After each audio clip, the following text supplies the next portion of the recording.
Coming up on today's show, Joe is back from Tampa, and I'm on my deathbed. Joe, if I die, please don't let Nate Burleson replace me. Hawk being dramatic again and looking for attention because he is now the other woman. I don't know about you, but I wouldn't let a little case of bird flu take down the king of all digital media. Wide receivers for MVP, Beast Mode's going back to Seattle, and I'm ready to go back to bed. All this and much, much more on another American Medical Association award-winning edition of the ThomaHawk Show. Joe and Hawk, it's Beef Brewski again from Minnesota. I just witnessed that tragic game today against the Ravens, and I want to say you're more than welcome to jump on the Vikings bandwagon, because first, we're going to beat Green Bay, and then we're going to go beat Chicago, and then we're going to go win some championship games, and then we're going to win the Super Bowl, and we're going to go all the way to the White House. Yeah! And you can go skull like yourself, and Joe Hawk yourself too. You know what, guys? I just got left at the laundromat by the Browns today. What a disgrace. Freddie Kitchens is trying to be a cucumber scientist, and he just keeps putting himself in a pickle. This is Mike and Alan from Youngstown, season ticket members for a full 2 straight seasons. We got them after 1-15. We had belief, but this is the most frustrating thing I've ever been through, and you know what? Joe Hawk yourself. But we'll be back next season. Love you.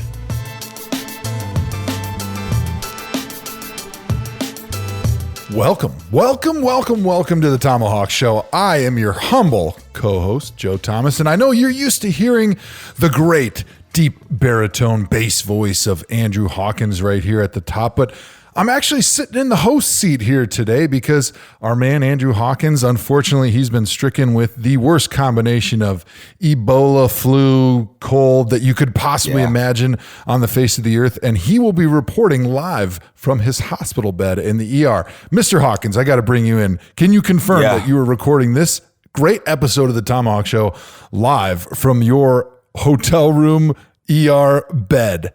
Yeah, I just convinced my family not to pull the plug. I am in my hospital bed. I have felt the worst pain that I've felt in a very long time. I don't think football I've broken limbs, separated shoulders, cracked ribs, concussions. I don't know if any of that pain comes close to competing with what I've been feeling for the last 3 or 4 days. The doctor told me it was the flu, and I'm like, this can't be the normal flu. What small tribe did this knock out and somehow got reincarnated in me? But he was like, no, it's like the run-of-the-mill flu. It's been going around. So I'm sitting here in the hospital drinking water. I'm not really in the hospital. I'm actually at the uninterrupted offices contaminating all the stuff while they're on Christmas break. I'm sipping water and honey, literal honey. I warmed up honey to try to get through this episode. There was too much good shit to talk about for me to sit this one out. So this is me not calling off of work, reporting to work to do my damn job, like Bill Belichick would say. Oh, wow. That's a bold take because you actually did call off from yesterday's pod. Usually we're recording on Sunday night, and we pushed her back 24 hours to hopefully give Hawk a little bit of time to recover from the bird flu that struck and killed all of Asia. And it was doing its best to incite a riot air on the West Coast in the uninterrupted office. But I think we can do our best. We can get through this, and we can dominate the greatest ThomaHawk show in history. You know what? It's not always about, I don't even know what I'm talking about. All right, next thing we're talking about, Joe. Go. All right, well, hey, if you want to interact with our show, make sure that you hit us up on Reddit, Twitter, Instagram at ThomaHawk Show. Join the Facebook group, ThomaFlock, or you can call the voicemail line and annoy us by leaving us a message at 440-628-1376. Of course, we always have a uninterrupted YouTube show, except for when Hawk is in the hospital, because there's lots of HIPAA violations that you got to watch out for. So check us out next Sunday for the great YouTube show. But anyways, I think it's time for a holiday edition of Thoma Headlines. No. Hold on. Before we get to Thoma Headlines, I'm not going to let you just skip over the fact, because let me paint a picture for you, Joe. This weekend, my temperature, and this isn't a joke, this isn't me yelling out that we've won Oscars and Emmys. My temperature got up to 103.8 before I went to the hospital, right? Toughness. So I'm sitting there with a 103.8, and I'm still trying to fight it off like a man, because that's what you do. When you're a football guy, this is what you do. There's no such thing as injuries or days off. You fucking fight through it, okay? So I'm sitting at the house, and I'm like, my boy is calling the game today. I told my wife, who was begging me to go to the hospital, I'm like, no, not until after this game. And I'm not going to lie, I was half dead during the game. I was in and out. But from what I've seen, I'm like, Joe Thomas did a bang-up job. Ooh. Monday Night Football isn't far past where we are. So, Joe, I'm going to tee it up to you now. How do you feel about your performance of calling your very first NFL game on nationally televised television?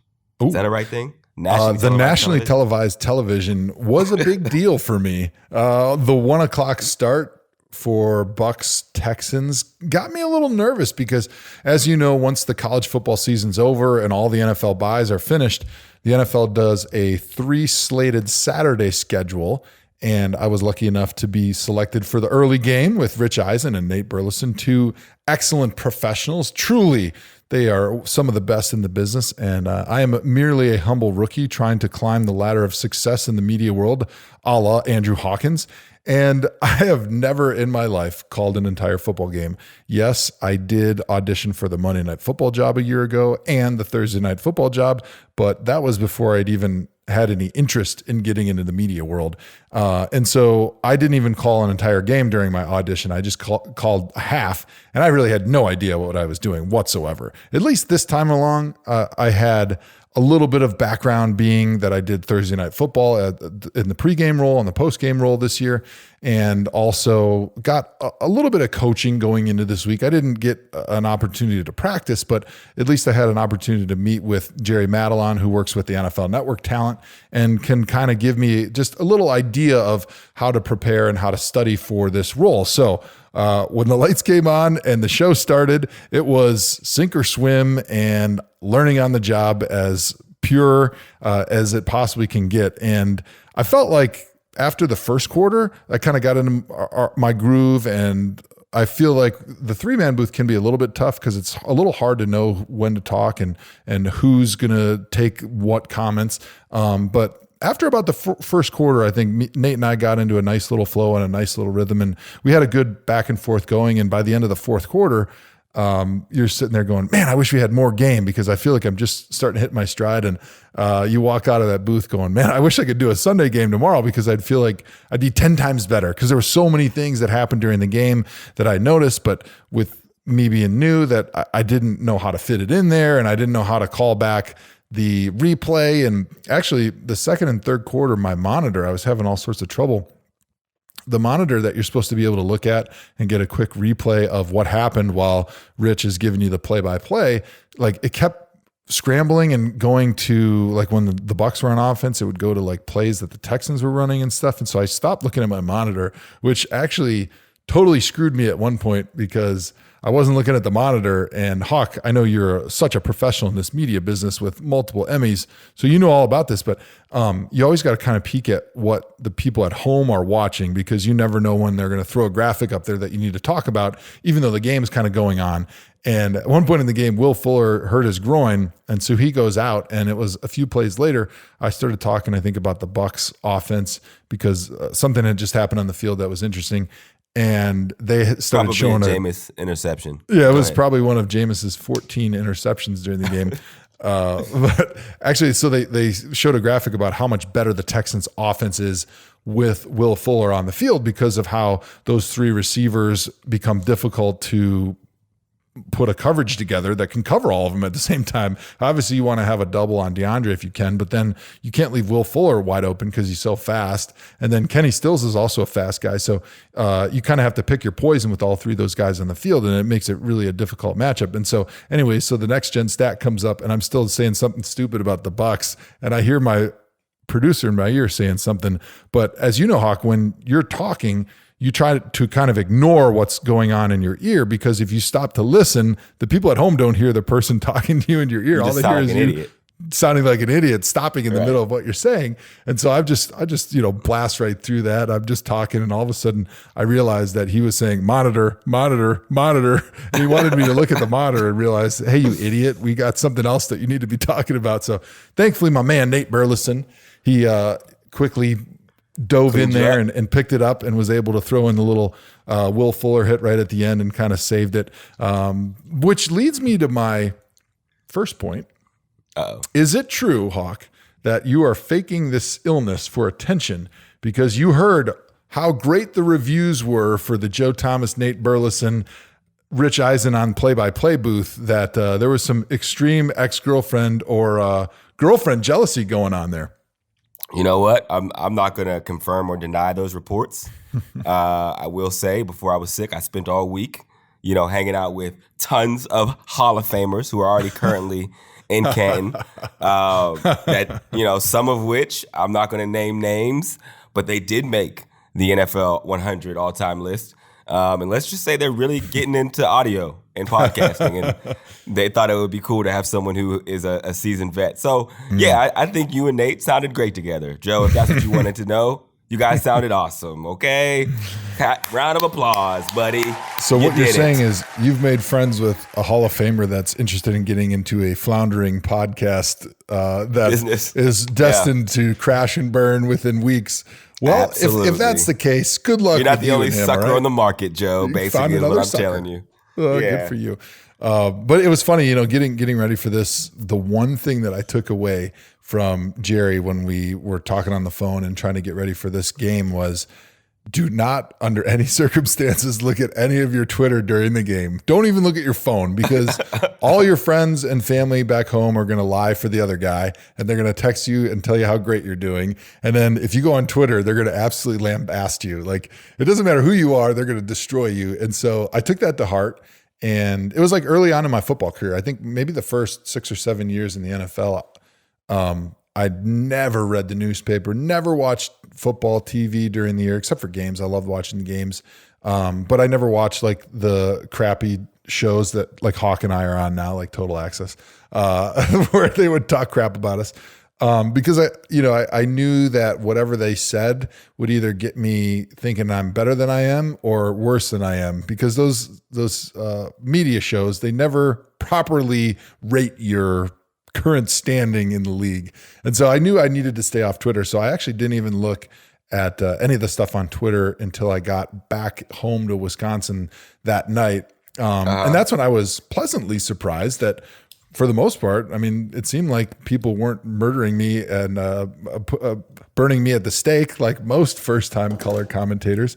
So that was pretty exciting. That was a nice little Christmas treat for myself. Yeah. But I had definitely prepared, because Rich and I and Nate and Melissa all had flights pretty close to about the same time. So right after the game, they put us in cars. They give us a police escort right to the airport. Get to the airport, we go through security, and we sit down, and the Patriots-Bills game was on TV. So all I can think about is, before I go and look at Twitter, I need to have at least like 7 drinks, so that at that point I don't care. And thankfully, Rich Eisen sitting next to me, and the seasoned pro that he is, he orders a Kettle One Orange on the rocks double.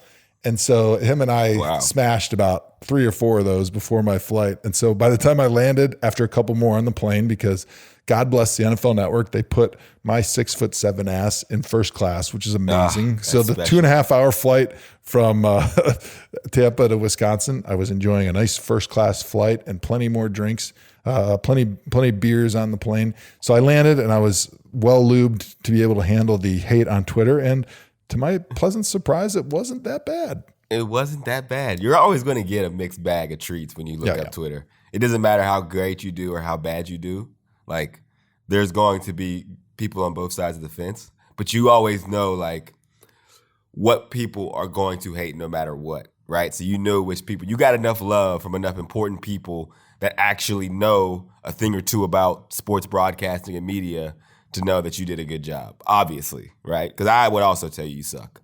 Like, it would have been the first thing I text you. Yeah, you're exactly like Steelers fans. So here's how I split the Twitter thing up. And as you know, like in football, when you're on the field, you kind of know if you did good or bad.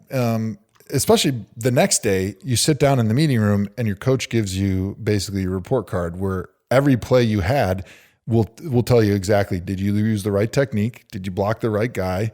And did you finish, basically? So those are kind of like the three things. Like, did you do your job, essentially, every play? So you know exactly where you stood, and you can compare that to every single week based on if you use a percentage of how many plays did I do my job and how many plays did I screw up. So you know right away like how you did. But in the media world, it's so bizarre and weird because everybody is so sensitive to feedback, it seems, especially the guys that never were football players, and they can't handle it. And so like producers and people that are your bosses, they never give you legitimate feedback. So you never hear like, oh, this is what you could do better. This is what you did well. All they ever tell you is that was great. And so you never really know how you actually did. So that's why I think like everybody in the media world is so obsessed with like their Twitter stuff, because that's the only place where you actually get feedback. And I think, you know, if you go to Reddit or some of these other places, I think you can get some feedback too. But it's important to understand that there's a bias that exists out there. And so you got to remove those biased people right off the bat. So if you were from Cleveland, I didn't even look at your stuff because I knew you were going to say how great it was. If you were from Pittsburgh, you were in Hawk camp. And I knew you were going to say how horrible it was. So I immediately removed those mentions right away. So I kind of had like a little middle section. If you were from a non-AFC North locale, I put a little bit more weight into what you had to say about it. And by and large, I felt the feedback that I appreciated the most was the fact that a lot of people said it didn't sound like I was trying to give them like too much analysis. And I think that was one of the things that as I was getting ready for the game, talking to people that are in this business professionally and they know what they're doing are saying is too many announcers and commentators right now want to sound too like in the weeds commentary-ish. And they don't just talk to every fan, right? And I think my brand, what Nate and I were trying to sell, if you're selling something, is just, hey, Nate and I are sitting at the bar stool. We got beers in front of us. We're watching the game, and we're allowing the 75 people that are actually watching the Jameis Winston dumpster fire come into the booth with us and enjoy our commentary on the game. We might entertain you a little bit. We might educate you a little bit, but hopefully we all have a good time and we have fun doing it. And actually at one point, Rich had consistently messed up the Winston and Watson, and he was going back and forth on both the quarterbacks. I did notice because I think it was Jameis Winston was throwing passes to a receiver named Watson, and then the other side obviously was Deshaun Watson. And so he kept screwing that up. He made a good mention about it's a new drinking game.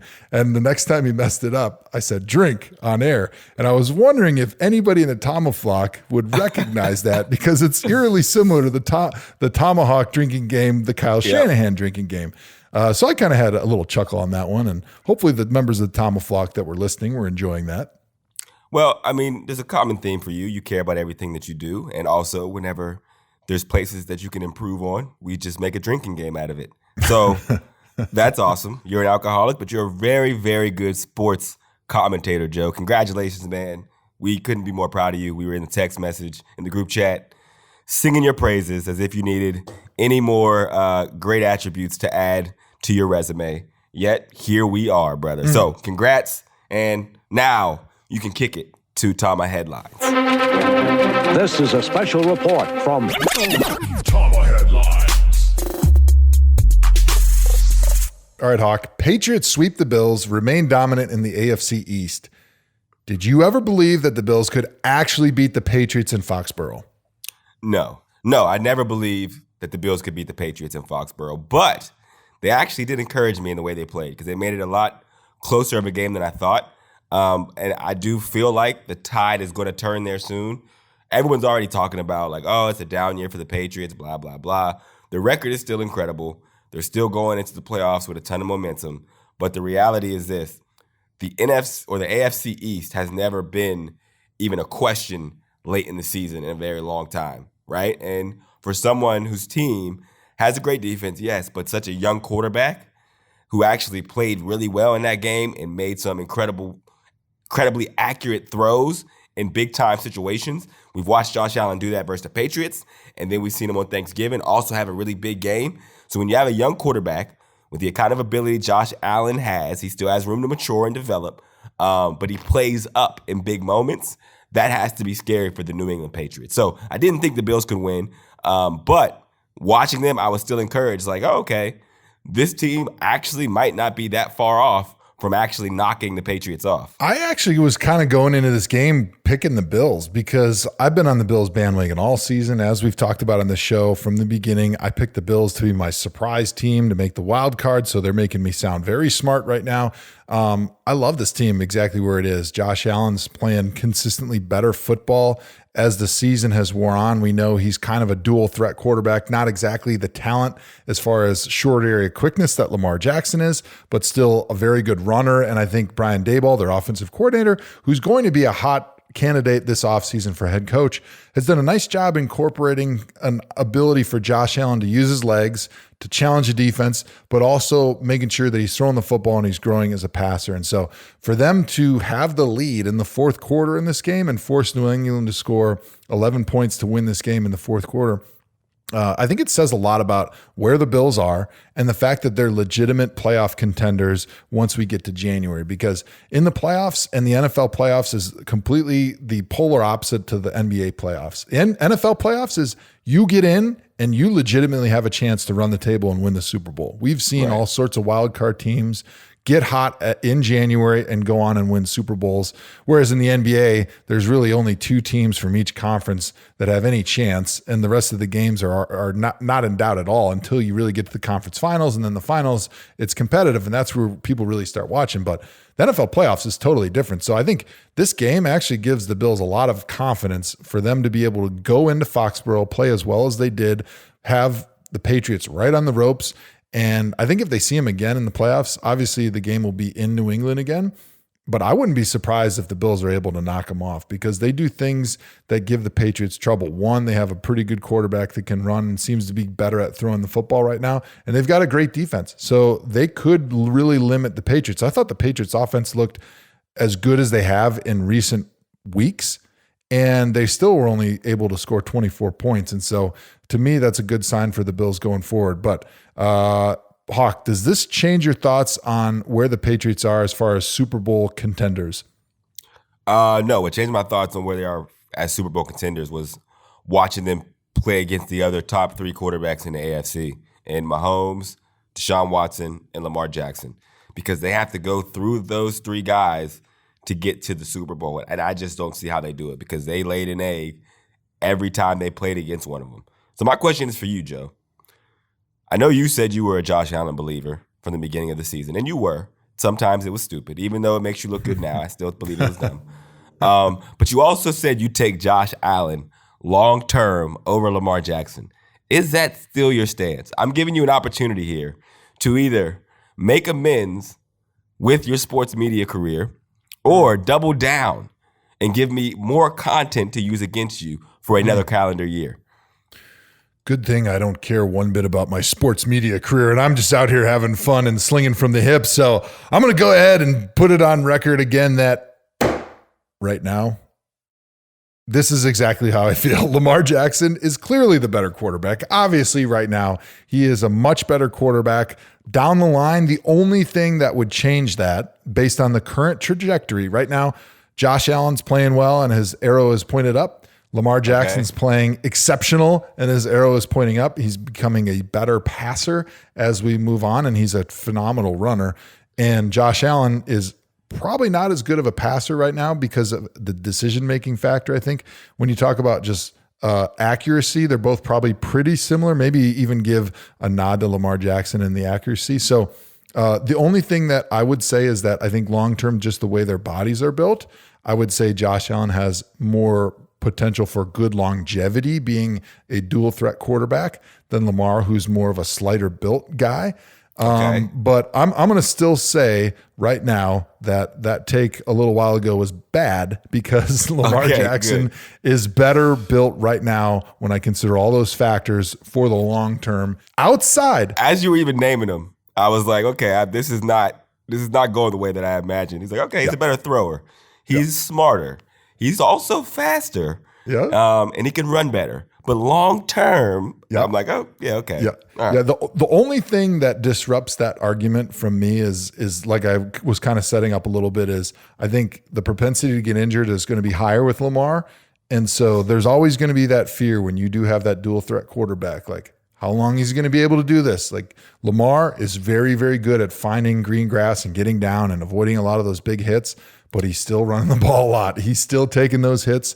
And it's only so long before he gets a pretty solid hit. We actually saw it this weekend against Cleveland. He was pointing to one of his tight ends. I'm not sure. I can't remember exactly who it was when it was Hurst. He was pointing upfield like, hey, you bonehead. The number one rule of being an open field blocker is you never go backwards and block behind the runner. You always turn and run forward and you try to block in front of the runner, right? Right. Which even Andrew Hawkins knows that. And he's one of the worst blocking receivers I ever played with. And so Lamar's pointing, go block that guy. And he's expecting him to get blocked. And Hurst, the idiot, turns around and leaves the guy free and smokes. The player from the Browns just smokes Lamar Jackson. And to Lamar's credit, he popped right up. And as the old saying goes, it doesn't matter how hard you get hit. It's whoever pops up first wins. So Lamar was like the first one up. He was all good. Everything was cool. Everybody in Baltimore could breathe a sigh of relief. But you do get concerned long term. You know, the statistics say that as a running quarterback, you're going to get dinged up, and you wonder, you know, how that will affect his career. But you do realize Josh Allen is also a running quarterback.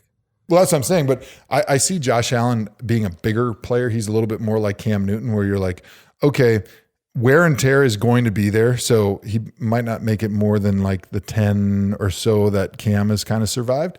But I think the propensity for like the one hit where they take you out for the season and you go on IR is greater for Lamar because he is slighter. He does move much quicker in the short area, which gives you an opportunity to avoid a lot of tackles, but it also does put you in a predicament if ever you do make a slight mistake or you slip on some slippery turf or you misjudge it or your bonehead tight end goes and blocks the wrong guy. Like you're going to potentially open yourself up when you're very vulnerable to like those really big hits. Whereas most of the Josh Allen, Cam Newton type hits they're both kind of lowering their shoulder and it's a big collision, but you know he's going to be able to come out on the backside. But it's like that cumulative effect after 10 years. You're like, okay, he's pretty banged up now.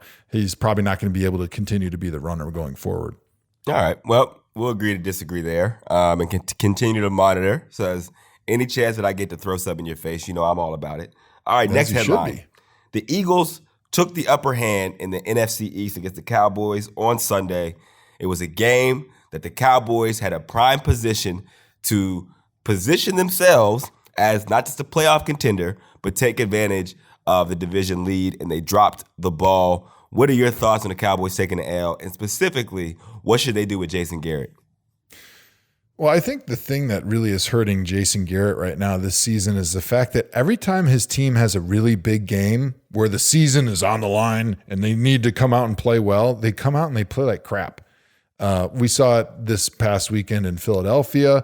When I did their Thursday night game in Chicago, they did the same thing. And for a head coach that's coaching for his job, you would like to see the best performances, the best game plans, the way that the team is the most motivated are for the biggest games of the year. Like, don't just go and beat up the patsies on your schedule, which is what the Cowboys have been doing. You got to come out, especially down the stretch when you're playing for the division and the playoffs and in everybody's jobs. You want the best version of yourself in those situations. We just haven't seen that from the Cowboys. And so for me, that's a really bad sign for Jason Garrett and this staff. Now, they do still have a chance to make the playoffs and win their division. And if they do that, like I said earlier in the pod, it's all about just making the playoffs. They could still go on a little run and keep Jason Garrett's job. But based on everything we've seen from them this season, I would say at this point, the chances of that happening are very, very unlikely, probably in the 2 to 5% range if you're a betting man. And so I do believe that the Cowboys won't make the playoffs. The Eagles are going to win their division. And then I think Jason Garrett does get fired because they don't make the playoffs, and they needed to win 2 games in the playoffs, in my opinion, for Jason to keep his job. And obviously that won't happen if they get eliminated. Yeah, I mean, the biggest thing that stood out to me was actually Carson Wentz. A lot of conversation around him and what he's not. He hasn't been playing well. No, he has 0 wide receivers, but in this game, and if you look at the last couple of weeks down the stretch, he's essentially put the team on his back and done whatever he's had to do. He's done whatever he's had to do to get W's and keep them in position. So now they're one win away from going to the playoffs. And it's really a kudos to him. And we talk about those top tier quarterbacks. He continues to prove that his name belongs in that category. Because when you look at the wide receivers he had, man, he was literally making sugar out of shit. And the Cowboys, because of that fact, that's why the Cowboys should be ashamed of themselves. You talked about coaches being motivated in big games and putting their best stuff on display. That's why I've always hated the Steelers. Like growing up in Steeler country, I had to root for the Bengals because my brother played for them. And then obviously getting to the league, playing for the Bengals, playing for the Browns. All my friends, my family are Steelers fans.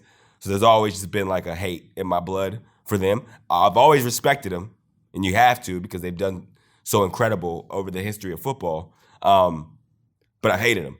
So what I love about Mike Tomlin is when it's a big game, you can tell by his demeanor that it's a big game. You can tell he's trying to elevate his coaching to match the intensity of that game. And not every coach is that kind of way. So I'm not asking for Jason Garrett to show me emotion because Bill Belichick also doesn't show emotion, but you can just tell his focus is at a different level in these huge games. And I never see that with Jason Garrett, right? There's never, in the big games, Jason Garrett shows up in a different way, right? He elevates his game. And he's been there a long time, man. And so now it's like, yo, we've done this experiment. This thing has run its course. You kind of know what you're getting. You're getting 9-7 out of the Cowboys, season in and season out, as long as Jason Garrett is the head coach. I always think that as a team, you kind of take on the personality of your head coach. That's why we never hear anything from the Patriots. There's never a peep from those guys that can be made into bulletin board material, or there's hardly any peeps that you hear from them off the field that becomes drama that they have to deal with in the locker room. If you have a goofball coach that is undisciplined personally, then I think that's the type of team you get. And so for Jason Garrett, he's very steady, which actually I like from my head coach. I don't want a roller coaster type head coach. But as the stakes rise, typically you want a coach that the focus becomes more intense and the details become more important. And all of a sudden you see your players playing at a better level. You see your coaches coaching at a better level. And it's been the opposite with Jason Garrett, at least in recent memory. And that's been the state of the team. And to me, that's a reflection of the head coach. And clearly, I think when Jerry Jones makes a decision after the season on Jason Garrett's future, that is going to be a big part of it. Anyways, let's move on. 49ers. They take a one-game lead over the Seahawks with a surprising loss by the Seahawks to the Arizona Cardinals this past weekend. And now the 49ers are going to take on the Seahawks in a Week 17 showdown. San Fran beat LA, and now the Rams are out of the playoffs. Seattle got pushed around by Arizona, as we just mentioned. What do we think here is going to happen in Week 17 when it's Niners-Seahawks in Seattle? I think the 49ers win because the Seahawks beat them the first time. I don't think they're going to sweep the 49ers this season. The 49ers defense is too good. I know they've been banged up a little bit. I know they haven't been perfect even down the last couple of weeks. But for Kyle Shanahan, and kind of what we always talked about just a minute ago, he plays up in these kind of games. These are games he prepares for. I knew he was going to sweep Sean McVay earlier in the season. And I love Sean McVay, and I think he's a great coach. But I also feel like as competitive as Kyle Shanahan is, that he watched everyone crown Sean McVay as the offensive guru of the NFL, running a system that Kyle Shanahan spent his entire life learning under and perfecting alongside of him in the same system, right? So I just felt like, Cal in those games wanted to put that on full display and really show like, yo, I'm still the offensive guru that I was at the Falcons and everywhere that I've been, and I've had years and different teams to show and prove for it. So I knew he was going to sweep them. Again, I don't think the Seahawks are going to sweep the 49ers because I think that Cal understands what that would mean for what he's been doing so far this season. Yeah, when we worked with Kyle, he always came up with his best stuff in the biggest moments. Yep. Now, we can't really say that down the stretch because we ended up putting in Johnny, who was not prepared for the big moments that But he that was wasn't in. a Cow. That wasn't a Cow. That decision. was not Kyle's fault. That was not him. Kyle's That's actually decision a big either. reason why he left. That's exactly. He did not trust the folks that were pulling the strings there at the top of the list. Yeah. But I do believe that the second time Kyle's teams play a defense, specifically talking about the offense that he puts together in San Francisco versus the Seattle defense that's pretty strong, they always seem to perform better because what I say about Kyle's offense is it's very difficult. It's very dynamic. It stretches you horizontally because of the way that they run the outside zone and the way that they run the orbit motion, and they accommodate and collaborate all the things that an offense does, and it plays well off of each other. And sometimes defenses are able to come up with 2 or 3 things that they see that they can really kind of exploit from Kyle's offense. So for instance, when you're running the outside zone, a lot of teams will try to take the nose guard, who usually lines up right over the center, and they'll widen him out if they can get a tip on which direction the zone play is going to be coming to. And so when you widen that nose, it makes it a more difficult block for the center because now he's got to snap the football and he's got to try to reach his head to the outside of a much wider nose guard. And anytime you get penetration when you're running the outside zone, it ruins the play. And so a lot of teams would try to do that, for instance.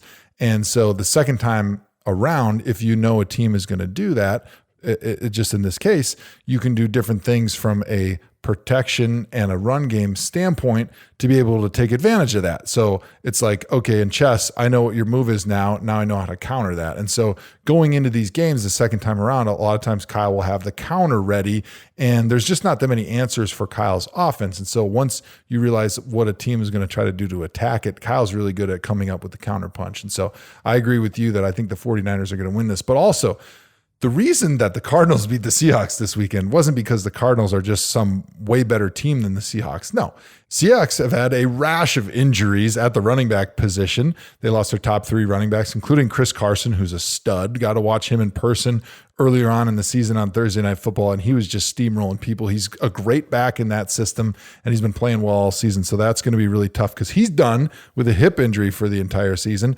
And they lost their best offensive lineman, Dwayne Brown, who's a stud at left tackle. So they were really reeling in this game, not to mention losing Josh Gordon to suspension and defensive tackle Al Woods to suspension. And so anytime you have these cluster injuries at positions, especially towards the end of a season, it becomes really hard because now you're going to have to replace those guys with players that haven't been on the roster very long. Right? If you have an injury, if you have like one injury at running back, you've got a guy who's the backup who maybe hasn't played as much, but he's been in that system all year. He's been working with Russell Wilson or Russell's backup. And so he knows what the expectations are. He knows the offense pretty well. But if you have 3 injuries at one position, whether that be running back or left tackle or center or defensive back, whatever it is, now you're pulling guys off the street at a point in the season when there's not a lot of guys on the street that can really do much to help you. And so for the Seahawks to have those type of injuries right here at the end of the season is really unfortunate because they were playing really good football. And I love what Russell Wilson was doing. And I think for the Seahawks to have any type of hope in the playoffs to be able to make a run, Russell's just going to have to completely put the team on his back. And we've seen that most of the season with him being able to pull out those close games at the end. But this is going to have to be, all right, no more run game. We're going to run when we have to. But Russell, it's your ball. Here's the keys to the Lambo. Go ahead and take it for 10 laps. And at the end, you're going to have to win 9 out of 10 in order for this team to win. Well, I'm glad you said that because that's actually the opposite reason why I think the Seahawks have a chance. But I'm not going to tease you yet because it's a perfect time to get to Am I Trippin'?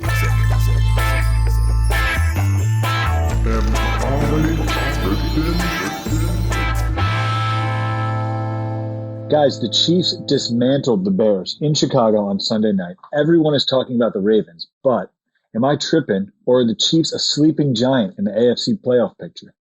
You are not tripping. Actually, this is something that I've said for a couple weeks. The Chiefs are just positioned perfectly right now for a great run in the AFC, and this is why I think the Patriots don't have a chance to make it back to the Super Bowl, is because when Patrick Mahomes got hurt, everybody just wrote them off because everybody saw the severity of the injury on the field and just assumed it was an ACL or something really bad where he was going to be gone. And instantly in everybody's mind, they wrote him off. They said, oh, the defense isn't good enough. And without Patrick Mahomes, they got no chance. All of a sudden, Patrick Mahomes comes back a couple weeks later And now he's playing as good as he was in the beginning of the season or even last year when he was the MVP. The defense all of a sudden woke up and started playing good football. And this is now a team that's under the radar, which I always think that the teams that are playing their best football in December, which right now the Chiefs are, that are under the radar that people aren't talking about, always have the best opportunity to make a run in the playoffs, because the playoffs, everything gets heightened and ratcheted up. And you're never going to overlook a team in the playoffs. But I still think that to be able to get the most out of your players, you got to let them think that they're playing the biggest, baddest wolf in town. And that's what the Patriots have always excelled at doing. And right now, even though we know the Chiefs, how great they are, they don't have that reputation where everyone's just thinking, oh, the great Chiefs right now. And so you match them up against 2-3 teams in the AFC, they really have an opportunity to kind of sneak up on people because of what happened to them in the middle of the season. Well, I don't think you're tripping either. Because I think the NFL is changing. And I don't know if it's actually changing, because now that I'm thinking about it, I mean, Tom Brady, he's the best because we know that when he gets in this situation, he takes over, right? If you look at like the NBA, right? NBA is a player-driven league. You sign up, you go watch, you want to see certain players ball out in the playoffs. You want to see those players take over. And you know that whatever player could take over the longest in the playoffs will most likely win a championship, whether that's LeBron, whether that's Kawhi, whether that's KD. You know, when those guys are sitting, people aren't showing up to the games, right? But I'm not even a Warriors fan, or I'm not even a Raptors fan, but when Kawhi was playing, I was turning the TV on to watch him, right? Because it was like, yo, this is special. I want to sign up to see. Football is now getting into that conversation. And Patrick Mahomes is one of those guys, right? I don't care if you're a Chiefs fan. If you're a football fan, you're watching somebody throw the ball the way he does, he's a guy that you're like, damn, I just want to see the guy play. I want to see him throw a no-look pass in the red zone because I've never seen that before. You know, Lamar Jackson. You're showing up to see Lamar Jackson play because it's different. He is a guy that is doing things you've never done, and you understand that once he's hot, he's almost impossible to stop. So when you get into the playoff scenarios, yeah, you talk about if the Chiefs face the Ravens, I can't sit up here and say, oh, the Ravens are going to smash them. That's not the case. Because if Mahomes is on its peak Mahomes, he's impossible to stop, right? So Lamar has to also be peak Lamar, and the defenses have to be peak defenses. So I agree they're contenders, and it's because there's just certain guys on the field that have just elevated their game larger than we've seen so early in their careers.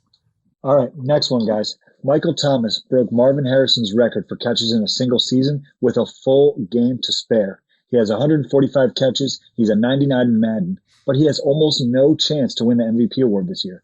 We've seen Calvin Johnson catch for over 1,900 yards. Randy Moss caught 23 touchdowns. Am I tripping, or will a wide receiver never, ever win the NFL MVP award? A wide receiver will win the MVP award. It's just going to take a while, especially now, like we just talked about, because quarterbacks are so good. If this was maybe 2017, where I feel like the quarterback play was pretty terrible, with the exception of the normal cast of guys that are always good, and he was doing this, I think it would have been enough for them to say, oh, well, we've seen the other guys win MVP awards. He's doing something new. He's doing the best that we've ever seen at his position, and it's not tied to one quarterback, right? Because if it was Drew Brees throughout the whole year, they would just pat Drew Brees on the back and say, good job for helping him do that. But this is a guy who did it also with Teddy Bridgewater. It's just that he also did it in a year where we have Lamar Jackson, where Russell Wilson is still playing lights out with the exception of the last game, and where guys like Patrick Mahomes have raised the bar so much that, like you guys talked about, in a season where he's still done really good, we're just like, it doesn't impress me as much as last year's did, you know? So I think a wide receiver still has a chance to win it, but I don't think other positions do. If a kicker has the best season a kicker can ever have, he won't even be mentioned in MVP. And the same goes with left tackle. So I'm going to do a petition to just eliminate those positions altogether, because there's no point of having them if you could be the best all time at something that we've ever seen and nobody care. Wow, very hot take there. Here's why you're wrong. So a receiver will never in my lifetime win the NFL MVP, because until they're the ones that are taking the snap, it's always going to take a quarterback distributing the football and allowing them to do great things that would give them the MVP award. And you have to have an MVP quality quarterback getting you the football to even give you that opportunity for us to recognize that you're having an MVP quality season as a receiver. So without a quarterback thrown to the receiver, there's no chance the receiver ever gets noticed. And without A, you don't have B. Without the quarterback, you don't have the receiver. So therefore, the receiver can never win the MVP. Well, I mean, yes, I get what you're saying. That's why the stars did a line for Michael Thomas this year. Because to be honest, he might finish second in MVP voting. There's a chance that he finishes second, right? And we also seen recently where Aaron Donald finished top 3 in the MVP voting. And for a receiver, it has to be the stars aligning where your incredible quarterback gets hurt for 4 to 6 weeks and the backup comes in and you raise your level of play in that time for people to say oh, okay, you really are the one making all the fireworks here. Otherwise, they'll just give the love to the quarterback. So, I mean, I don't know. But you're always going to have another quarterback somewhere else in the league that's probably having a great season, and the quarterback just has that much more influence over the success and failure of a team than any other position on the field. That's why it's largely a quarterback position award. Right. And so the improbability of having no other quarterbacks in the NFL worthy of an MVP and having the quarterback on your team that's the stud being hurt for 5 or 6 weeks and you still having an incredible season as a receiver is so small. I don't ever think it's going to happen in my lifetime. Well, I mean, every 5 years a running back wins. So what are you saying? Running backs will never win MVP again? No, because all a quarterback has to do in order for a running back to win the MVP is turn around and hand him the football. I could be the quarterback for Adrian Peterson the year he won the MVP, right? And so my point is there takes no talent to hand the football off. As a quarterback to throw the football 145 times to Michael Thomas, it takes a lot of talent at the quarterback position. So you'd have to have a really talented quarterback that's getting you the football, but also gets hurt for a long period of time during the season. And so the combination of all those factors happening at the same time is so slim, it's not going to happen in my lifetime. I know, and it just happened this year, but it just also happened that Lamar Jackson was there. That's my point, though. You have to have all these improbable things happening, and it's just not going to happen. It's just too improbable. Yeah, if you waited 10,000 years of NFL seasons, it's probably going to happen once because it's a 1 in 10,000 probability. So therefore, I'm betting the odds that it won't happen in my lifetime. Has a receiver ever won MVP? No. A receiver has never won the MVP award. Funny enough, Mark Mosley, a place kicker, won the MVP in 1982. But since the year 2000, even before that, it's mostly just running back. That's right. Wait a second. Mark Mosley, 1982. You can't just glass over that. It's impossible. That didn't happen. That's a ridiculous stat. I've never even heard of the guy. I'm boycotting the NFL. Now, that is the reason why. I just sat up there and made fun of kickers about never winning MVPs. And you mean to tell me they have a freaking NFL MVP? There needs to be an asterisk. John, tell him the asterisk. And he was a former Cleveland Brown, Joe, so. Tell him the asterisk, John. What was the asterisk, What's the asterisk? He won the Most Valuable Player award during the strike-shortened 1982 season. So he beat out a bunch of scabs for the MVP award. Right, a bunch of plumbers. Mark Mosley beat out a bunch of 9-to-5ers, just like myself, to win the MVP. I would have been the leading receiver in the NFL that year. Still would have lost to Mark Mosley. All right. What do we got next, John? Last one, guys. With the Seattle running back situation looking dire, as Joe mentioned, a report came out Monday that beast mode might be returning to Seattle just in time for the playoffs. Am I tripping, or would Marshawn Lynch rejoining the Seahawks in Week 17 be a holiday gift to football fans everywhere? Not just a holiday gift. It would reverse the curse for the Seattle Seahawks. They have not been the same since they decided to pass the ball on the 1-yard line with a chance to just seal the victory against the New England Patriots and win 2 Super Bowls within 3 years, I think it was. It was the wrong football decision. It was dumb when it happened.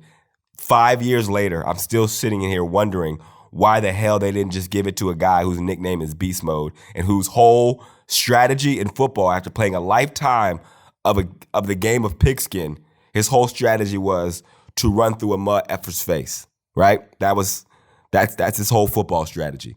That's the person you give the ball to in the 1-yard line. Pete Carroll is smart. He's saying, I want to reverse this curse. I want to bring him back. And by doing that, the football gods will look kindly on us once again and give us the little bit of the edge we need to get over the hump in these playoffs. So I think it's brilliant. Well, I'm not going to rehash all the comments that we had about the Seattle Seahawks throwing it on the 1 yard line because I had no problem with the play call. If you only run the football when you get on the goal line, then you become predictable. And then what you think you're really good at that is easy is not easy anymore. And so you have to have a little level of unpredictability. And so throwing it there was not the issue. The issue is the execution, in my opinion. Execution by the receivers was not good. The execution by the Patriots was excellent. So give one to the Patriots there. But I would love to see Marshawn Lynch coming back. He is the one guy that at the running back position doesn't seem to age. And I think in 10 years, he'll probably get a call and come back and still be a beast, which is totally incomprehensible. But he's amazing. He's fun. I love seeing his antics on the sideline. I love hearing him after games because he's totally ridiculous with his post-game commentary, the way he steals golf carts and ghost rides the whip on the field. It's just fun watching the guy. He just has fun going out and doing it. I'll never forget the visit that I took to the Detroit Lions. Him and I shared a limo from the airport to the Lions facility. And I remember him he wouldn't stop talking. And at that point, I didn't really know who he was. He was just a running back from Cal at that point. And I was like, who is this lunatic? He will not shut up in the back of this limo. And all I'm trying to do is focus on like putting my best foot forward for this pre-draft visit. And here this guy is just clowning everything. And turns out that's just who he is. And that's now why we love him. That's why he's one of the most favored football players that I think anybody can ever remember because of his antics and his GAS being really low. And GAS stands for give a shit. Yep, that's it. His meter is almost depleted. Okay, I mean, I agree with all of that, and except for the fact you said you like the play call because predictability. Let me tell you something quickly before we move on about predictability, Joe. If you walk up to Mike Tyson and you poke him in the chest and say you're a punk, can you predict what Mike Tyson is going to do, Joe? No, he's either going to pull out a gun and shoot you, or you think Mike Tyson needs a gun for you? Really? That's how you feel about yourself. The Mike Tyson, I'm just the most lethal there's hands. There's a lot of things that could happen. You think Mike Tyson is going to pull out a gun to shoot you for poking him in the chest and calling him a punk? He might. Wow, he might. That is confidence. That is okay. So you're not very good at he might need it. Well, let me tell you. He heard my broadcast last weekend. He knows I'm the Iron Mike of the color commentating booth. True. Well, let me help you with predictability. He's going to punch you in the face, and you're not going to be able to stop it, Joe. That's the whole point, okay. Right? So it doesn't matter whether you know what someone's going to do if you can't stop it. Okay, a little lesson of predictability when you become the next head coach of the Cleveland Browns. Let me tell you something. There is a way to stop running backs obviously running from the 1 yard line. I'm just telling you. There's plenty of defense out there. Beast mode, though. All right, man. Let's go to dog check. Dog check! All right, Hawk. Another disappointing Sunday for Browns fans. The Browns lost to the Ravens 31-15. Cleveland falls to 6-9 on the season, 4-4 at home, and is now guaranteed to have a worse record than they had last year. What did you see from your hospital bed out of our Brownies last weekend? Yeah, it's half the reason why I wanted to even do this podcast, man, because I'm like, there's so much to talk about. I'm not going to get into all of it because I've had a chance to not only see the light in the tunnel, the light at the end of the tunnel and walk it back to earth. So it put a lot of things in perspective for me. But just watching the game, there was just so much stupid stuff that happened that I was just like shaking my head at. I hate that we're these guys that we have to come on microphones and talk about what's going bad and what the Browns need to do, because when we were players, we hated those guys. You know what I'm saying? Like, we genuinely didn't like those people who made literal livings out of talking about what they needed to do. But that being said, I don't care. After I thought about it some more, after I was on my sick bed this week, and I'm like, it's not that hard. That's the Hawk we love. Yeah, I mean, the one that doesn't my care. biggest issue came early on in the game when, we talked about all the scenarios, right? And Dustin Fox tweeted out about everything that needed to happen for the Browns to make the playoffs. Yes, I'm optimistic, but I try to be realistic as well. It wasn't that far-fetched. And in last week's game, everything happened that we needed to happen except for the Browns winning. And most people say, well, it's the Ravens. It's one of the best teams in the league. That was far-fetched anyway. Well, yeah, maybe. But then again, the Browns already whooped their ass earlier in the season. And up until 2 minutes left in this game, they were playing them pretty well. So when the Ravens took the lead to be 7-6 with like a minute and 20 left, the Browns got the ball back. And we've seen this happen before. This actually happened in the Seahawks game too, where the coach should probably run the clock. Besides the fact you have Nick Chubb and you need to be running the ball anyway, just run the clock to get to halftime. We throw it 3 times, incomplete, give them the ball back, and they go back down and score right again to go into halftime up 14-6, right? Like, that's a big deal. Those are coaches' decisions that put your team in a bad spot. And we talk about this all the time. If you're a player that is like, yo, I'm giving everything that I got, you have to do your job as well, because we all have a job to do. That kind of stuff would piss me off if I was a player. And I talked about it before, but when I was with the Bengals and we were playing the Bears, I think the opening game of the season, we had just signed James Harrison, and Jay Gruden did the same thing. When we got to the locker room at halftime, we had to stop James Harrison from trying to whoop Jay Gruden's ass in the locker room because he was that mad. What? Like, I'm talking about as we're going into the locker room, he's yelling like, are you fucking kidding me? Why didn't you run the ball? Are you serious? Because we threw it 3 times, punted it, they went right down and kicked the field goal. And James was pissed. This is the guy who's been to the Steelers for 2 decades. He only knows in his mind, in that situation, you help your defense out. You just get to the locker room. So run the ball, run out the clock. Don't try to score with a minute and 10 left from your own 20. Just get to the locker room, regroup, and let's get it going in the second half. So we got in the locker room, and it literally took multiple players holding him back because he was trying to beat up Jay Gruden at halftime. Now, I'm not saying that that's sane by any stretch of the imagination, but what I am saying is... Well, James is not sane. No, but as players, again, you expect your coaches to also put you in a position to win. That wasn't putting them in a position to win, and it began the route after that where, Lamar just continued to do what Lamar was doing.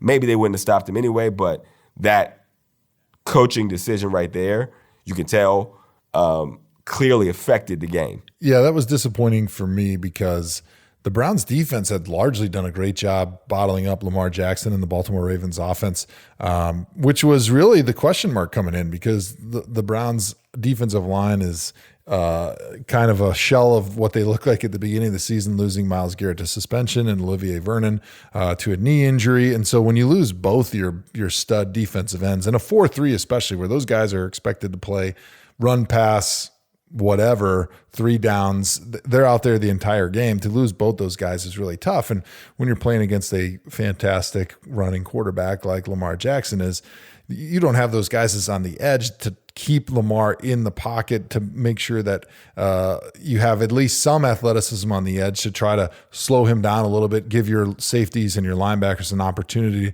to get up and try to gang tackle him, which is the best way to handle it.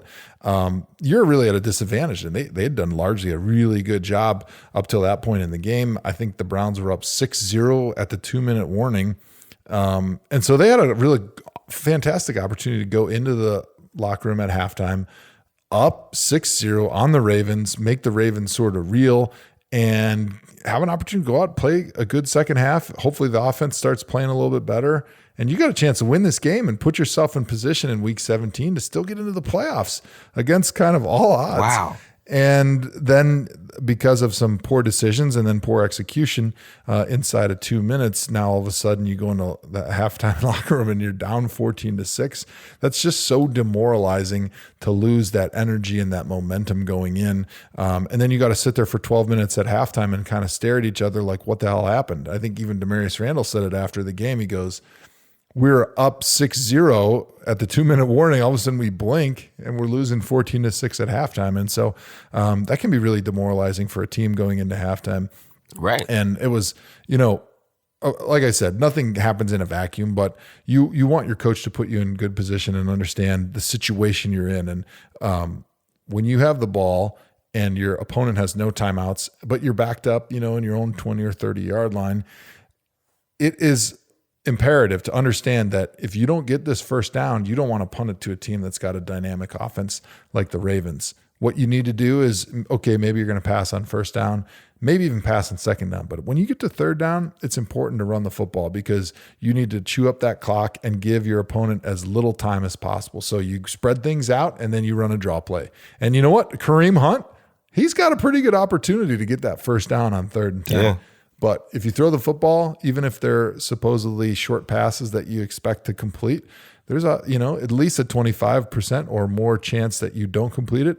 And now you're punting the ball and giving the ball back to Lamar with over a minute left in the half to come down and score. And so it's just a bad situation. And I think there was a few of those throughout the game. And so for a coach like Freddie Kitchens, who's clearly on the hot seat and, is going to have some evaluation at the end of the season from the front office on whether they bring him back or not, you want to be able to put your best foot forward from a coaching decision standpoint to finish the season, because there's been some tough coaching decisions throughout the season that he wanted to be able to sit there in John Dorsey and Jimmy Haslam's office at the end of the season and say, look, at the beginning of the season, I was still learning. I was a new head coach. I was dealing with a lot of things on my plate, but I got better as a play caller. I got better as a game manager and a game decision maker as the season wore on. But to have a number of poor decisions on his part in this game is not going to help his cause. One other thing I'll mention, there was a point in the first half where they had the ball right around like the 35-yard line, 40-yard line, and they were going to go for it on fourth down, but they didn't have the right personnel, or they had too many guys in the field or something. So instead of just taking the penalty and then punting it, because you need the space for your punter anyway, they called timeout, and then they ran the punting team on anyway and punted. So you wasted a timeout for no reason. It's just little things like that kind of have been showing back up that as a head coach, you need to be able to get those things right, because that's not a matter of, oh, my team didn't have talent, or the play call didn't work out or something. That's just mistakes that as a head coach you can't make, because as a front office person, when you're determining the fate of your head coach in the offseason, you're going to say, okay, let's say next season this is in the playoffs, and all of a sudden we have an opportunity in the AFC Championship game to maybe go to the Super Bowl, and it's going to come down to a timeout here or a coaching decision on 4th and 1 there. Like, those are things that you need to be able to check off the list and think that it's automatic from a head coaching standpoint. Like, oh, every head coach in this situation is going to get this decision right. And for Freddie to not make the right decision in those situations on a number of occasions throughout the season, but then also in this game, has got to be troubling. And I'm sure at the end of the season, when John Dorsey and Freddie and Jimmy and D are talking about the future of the head coach, and he's defending himself and talking about why he should come back for the next season, he needs to be able to go in there with a very solid plan and show, hey, guys, I know I wasn't great in situations during the season, but this is what I'm going to do from a concrete standpoint to get better at it, so that those mistakes don't pop up again next year. Because he hasn't been able to do it during this season, which was going to give him the best opportunity to come back for next year. But he definitely needs to find a way to become better at those in-game decision-making. And I'm not sure what the process looks like. I don't know if there's a former head coach out there who you can sit and do like an off-season program with, and they can help you understand like situational football and how to get better at it, or maybe just to hire somebody that sits up in the booth and all he does is help coach you up and guide you on what is the best decisions and when to make those decisions throughout the game. But whatever that looks like, that is an area that definitely needs to improve if the Browns want to be a playoff team next year. And I don't think that's hard to do. I don't think that's like a thing that, Well, that's why it's not negotiable as a head coach. That's one thing you have to get from your head coach. Like, you have to know football that well. That is like the number one prerequisite for being a head football coach. You have to understand situational football, right? There's a majority of players who have played in the NFL a long time that understand it. Now, I don't know about any of the players' ability to be able to make the right call in situational football and then also call all the offensive plays and get the offense ready week in and week out, right? Which is why a large majority of head coaches have an offensive coordinator and a D coordinator, and even though they're offensive-minded, their focus in game is on the situation, because that's what you're there for. I'm not saying it's impossible, but for a guy in his first coordinator job to also be having his first head coaching job, that's tough, right? And it's not an indictment on Freddie Kitchens. That's tough for anybody to just walk into. So it's not actually his fault, right? If they decide that Freddie isn't the guy, which I don't know is the case, it's not Freddie's fault that he wasn't the guy, to be quite honest. Like, it's not his fault. You know what I'm saying? Because we all knew he was a first-time coordinator and a first-time head coach, and I really don't know exactly what was expected. But the fact of the matter is is still true. Like you said, it has to get better. I mean, there's a lot of coaches that struggle in that role. I mean, Andy Reid's been criticized for a long time about his in-game decision making, and when you're a head coach that also has to call the plays on offense, typically the vast majority of your difficult in-game decisions are happening when your team is on offense. And so to have to be thinking about the plays and to be thinking about managing the game might be too much for Freddie right now. And so maybe having a guy like Steve Wilks on your staff who's on defense, who's been a head coach before, who probably understands those in-game decisions, being able to lean on him or have him give their input during a game, maybe that's one of the solutions. I don't know. But clearly the way that it's gone this year is not viable in the future. And so to be able to come up with a solution, I think, is going to be an important part for Freddie if he wants to keep the job for next year, to prove to John Dorsey and the Haslams that, hey, we got this problem solved, because it's not going to happen anymore, because those in-game decisions are things that are unacceptable and they need to get corrected. And moving forward, whatever the answer is, they've got to fix it because right now it's untenable. Do you think a win next week against Cincinnati helps his situation at all? I think it depends on how they win. If it's a real ugly, sloppy win again where the offense doesn't produce much, I think it won't help him, because we know that the Bengals stink. They're the worst team in the NFL. And you look at the talent that the Browns have on offense, and you're going to say, all right, whoever our coach is needs to be able to get the most out of our players across the board.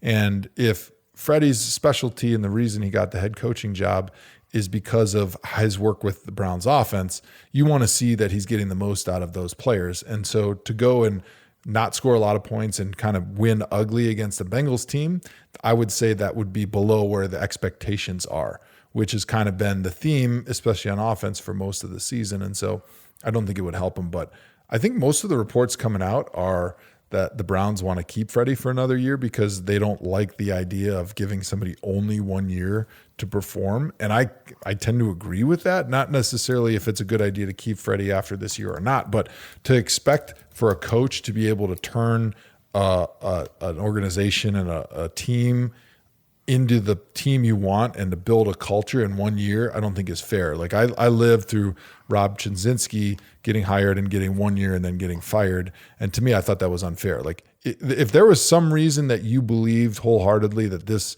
man was the right man to lead your team, I don't think that changes in a year, because you've got to give him enough time to be able to instill your culture, your offense, your defense, your strategy, your plan. And if you don't give him more than a year, it's really difficult for me to say, like, yeah, that was fair. Even though we've seen a lot of issues this season that you didn't foresee from a head coaching standpoint, I still think you need to give a coach more than 1 year. It's really difficult to install what you want to see in the team in only a year. Oh, that's tough, man. That's tough. I feel you, though, but this is a really talented football team. I can tell you this. If they take an L to the Bengals, whew, it is a wrap. I don't give a damn what your philosophy is. If they lose to the Bengals, bro, they're sending Freddie packing. Simple as that. You heard it here first. If they take an L to the Cincinnati Bengals in Week 17, Freddie's on the first thing smoking. Yeah, I don't think that's exactly a hot take. Nah, it's because I think most people in the country would probably believe and agree with you that losing the Bengals after putting together a 6-10 season when expectations were 10-6 and above would definitely not surprise anybody if Freddie doesn't come back. I'm sick, bro. I mean, my takes aren't. The interesting they're not full health. They're like, yeah. I'm battling through here. Hey, the interesting thing would be if the Browns did keep him around. I mean, it would be really easy. It would be really easy to just not say anything, but they keep putting out these reports that he's coming back for another year. We really believe in him. We think he can turn it around. So I don't know what they would be trying to send from a message standpoint by keep putting that out there at this point in the season if they didn't really believe it. So who knows? Yeah. I guess we'll just have to wait and see. Well, I mean, it would have to come from Dorsey, right? Like Dorsey hired him. So Dorsey, but like you said, if he believed in him, he still believes in him. Because honestly, I think it looks bad on him if he has to fire him. Yeah. You know? Well, that's exactly right. I think that's a big motivating factor, obviously, of why they keep giving the impression that they're going to keep him around. And if they do keep him around, that'll certainly be a big part of it, is because, John Dorsey, as the general manager, he's made a ton of great moves since he's taken over and remodeled this entire roster and put together one of the most talented rosters in the NFL. But he's also the one that decided Freddie Kitchens should be the head coach. Right. And so for him to admit fault or mistake, that's really hard. I mean, that's one of the hardest things in the NFL, which is just full of egos and full of people that they're the best in the business at what they do in a multi-billion-dollar company. I mean, this is like talking about the 32 best CEOs in the world. You'd be talking about Googles and the Microsofts and the Amazons. These are the top and the best and the brightest in their business. And so for those people to admit mistake is really hard to do. So it'll be really interesting to see what happens in a week from now after the Browns season is officially over and what they decide to do. Especially for a GM who has like your top two decisions to make as in your role as general manager of an NFL team are head coach and quarterback, right? Like you got to get those two right or you won't make it. Right, at some point, you got to nail those two or it's a wrap. So it becomes the age-old question for John Dorsey. Do you stop the bleeding? If you believe he's not the guy, do you say, hey, made a mistake, we're going to make it right? Or do you say, no, I'm going to ride it out? Because ultimately that could hurt your legacy as well. All right, well, I feel a lot better now with that therapy. I think my temperature has gone down from 122 to 108. My doctor came and checked on me. She was like, I heard a flat line. I'm like, nah, it's just me calming down. So good episode, Joe. We made it through, baby.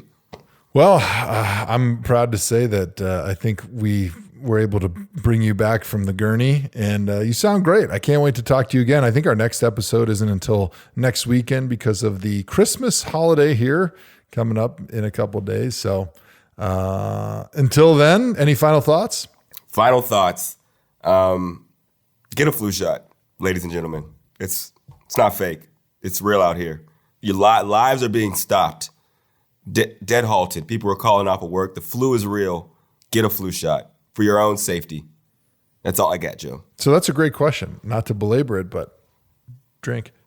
Did you get a flu shot before you got the bird flu? Of course not. I never get a flu shot. I don't have time. I've had bad brakes on my car for like months. The guy told me months ago that I needed new brakes. And I'm like, they still work. They're fine. Right? But I'm like, I'm going to get to it. And I'm like, you know what? I'm going to get it done. This was 2 months ago. I'm still riding around. Now my brakes are squeaking when I stop. So now I'm the guy in the decent looking car that you can hear coming from 2 miles away just because I don't have time to do it. So I wanted to get a flu shot. I just didn't have time. And the flu, he didn't want to wait on me. He wasn't like, oh, let me get the shot first. He's like, no, I'm going to put you on the brink of death. So now I'm like, I definitely don't need to get the flu shot now because I already got the flu. But that's not even the right thinking. I should probably still go get a flu shot. Well, if that's not a great advertisement for getting a flu shot, I don't know what is. So, Hawk, why don't you take us out? Oh, man. Joe Hawk yourself, kids.